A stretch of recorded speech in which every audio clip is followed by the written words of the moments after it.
Salut tout le monde, c'est Valérie, nutritionniste diététiste et aujourd'hui, je vous reviens avec un retour d'épicerie économique. C'est une vidéo que vous aviez vraiment aimée la dernière fois, donc j'en refais une. Mais cette fois-ci, pour rendre ça un peu plus intéressant et surtout plus utile, je vais également ajouter à la fin de la vidéo mon menu de la semaine avec le contenu de cette épicerie-là. Et je vais faire vraiment un gros effort pour vous publier la vidéo en fin de semaine pour que vous aussi vous puissiez bénéficier des rabais et vous inspirer de mon menu. Donc, on commence ça maintenant. Donc, pour commencer, je vais ajouter comme information que l'épicerie cette semaine était au IGA. C'est pour 2 adultes et le coût total était de 66 $. Vous allez voir, là, normalement, ça aurait dû coûter en bas de 60, mais il y a une petite erreur de communication ici. Vous allez bien rire. Donc, pour les produits à réfrigérer, je commence par les poitrines de poulet. Je vais vous indiquer les prix quand je m'en souviens. Donc, 8,80 ici par kilo. C'est pas mal le prix le plus bas que vous allez payer pour des poitrines de poulet. Ensuite, j'ai une douzaine d'œufs, mon traditionnel tofu que j'achète à toutes les semaines et boisson d'amande à la vanille non sucrée. Je vais aller réfrigérer ça tout de suite. Je suis un petit peu freak sur le poulet, puis je vous reviens. Alors, si on poursuit avec mon produit favori de saison, la courge. J'ai vraiment une obsession pour tout ce qui est courge et citrouille, donc c'est évident qu'il y en a au moins une par semaine dans mon panier d'épicerie. Si vous voyez mon teint changer prochainement, ne vous inquiétez pas, c'est que je mange trop de courge. Elle était 2,18 le kilo, un bon prix. Puis celle-ci, c'est la variété Buttercup, vraiment une de mes variétés préférées, surtout pour rôtir, j'adore. Ensuite, j'ai 2 brocolis qui étaient 1 $ chaque, vraiment un très bon prix. Je vais consommer les pieds et les fleurons. Ensuite, j'ai 2 poivrons rouges qui étaient également en spécial à 2,18 le kilo. Un beau chou-fleur à 2,50 $. Et ici, j'ai du chou rave que j'aime beaucoup. J'utilise les feuilles un peu au même titre que les épinards, puis le bulbe, je vais le peler, puis je peux l'utiliser comme des légumes racines. Sinon, je l'adore cru aussi en salade. Je vais simplement le trancher à la mandoline ou encore le couper en julienne. C'est vraiment excellent, puis c'était 1 $. Ensuite, j'ai des champignons, du persil. Et c'est là la petite erreur. Comme vous savez, peut-être c'est mon conjoint qui fait l'épicerie en raison de ma condition de santé. Puis ce que je voulais à la base, c'était 2 poireaux, 1 $ chaque. Et j'avais pas réalisé que ça venait en paquet, donc il m'a acheté 2 paquets. Donc c'est pour ça que ça coûte un peu plus cher que prévu, mais écoutez, il n'y a vraiment pas de souci, là, je vais vraiment les utiliser. Je voulais faire un potage avec ça, sinon je vais simplement les trancher et les congeler, là, donc c'est juste vraiment très drôle. Dites-moi si vous avez des anecdotes comme ça.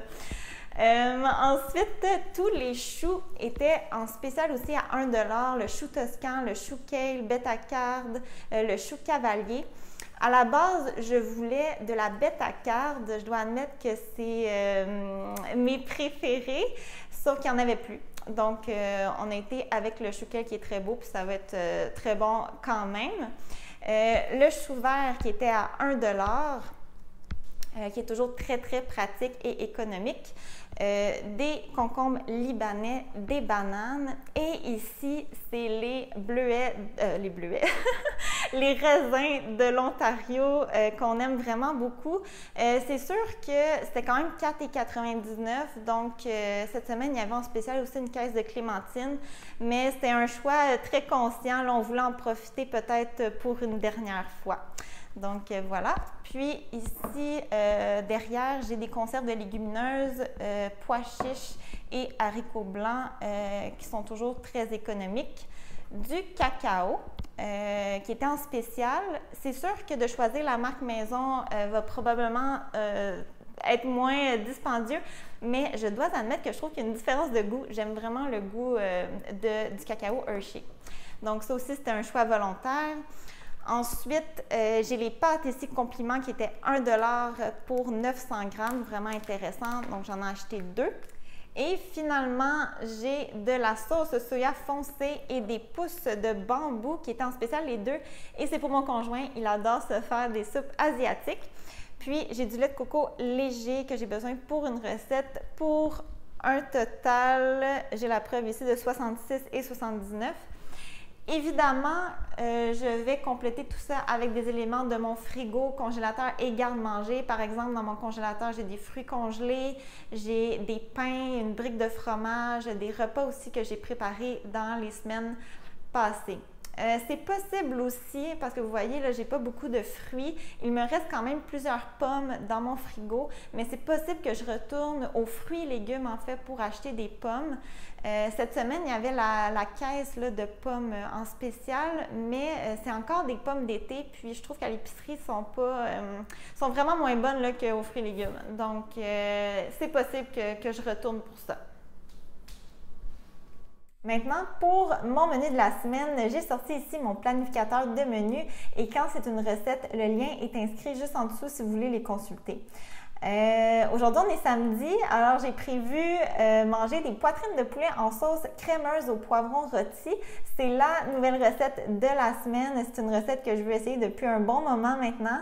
Habituellement, là, j'essaie 1 à 2 nouveautés par semaine seulement, puis le reste, c'est du connu ou un repas semi-improvisé, vraiment là, dans l'objectif de simplifier le processus. Dans la recette, elle utilise des poivrons rôtis du commerce, mais je vais les faire rôtir moi-même pour économiser. Là, c'est vraiment très, très simple.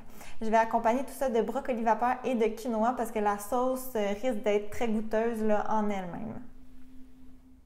Pour dimanche, je répète une recette qui a été un grand hit ici. C'est un biryani végé. Faut dire qu'avec mon conjoint de Kid du riz, c'est un peu gagné d'avance. Non, mais sérieusement, c'est vraiment très bon. Puis, j'avais dans mon frigo un reste de noix de cajou et de raisins secs qui m'ont donné l'idée de le réintégrer cette semaine. La recette demande quand même plusieurs étapes et ingrédients. Alors, je me permets plusieurs substitutions pour économiser du temps et de l'argent. Par exemple, je remplace la cannelle en bâton par la cannelle moulue. Même chose pour le clou de girofle. J'ai fait aussi la recette sans anis étoilé et c'est quand même excellent. J'adore l'anis étoilé, c'est pas ça la question, c'est que c'est pas une épice que je tiens régulièrement dans mon inventaire, puis ça coûte quand même 6 $ le contenant. Alors voilà, cette fois-ci, je vais peut-être quand même essayer de la remplacer par une pincée de 5 épices, un mélange dans lequel on retrouve justement l'anis. Donc ça va être à voir. Je remplace aussi la pomme de terre douce par beaucoup de courges. J'ajoute une conserve de pois chiches en fin de cuisson plutôt que le tofu. Et cette fois-ci, je vais peut-être même combiner à un œuf cuit dur qu'on retrouve souvent là, dans les biryani pour optimiser les protéines. J'ai pas non plus la garniture de noix de coco et de coriandre. Puis, je ne prends pas le temps de faire tremper mon riz non plus. Là, vous allez peut-être me dire que c'est moins authentique avec toutes mes modifications, mais pour nous, c'était très satisfaisant malgré tout. Puis oui, c'est une recette un peu plus longue, mais je vais en avoir assez pour les lunchs et même un autre souper.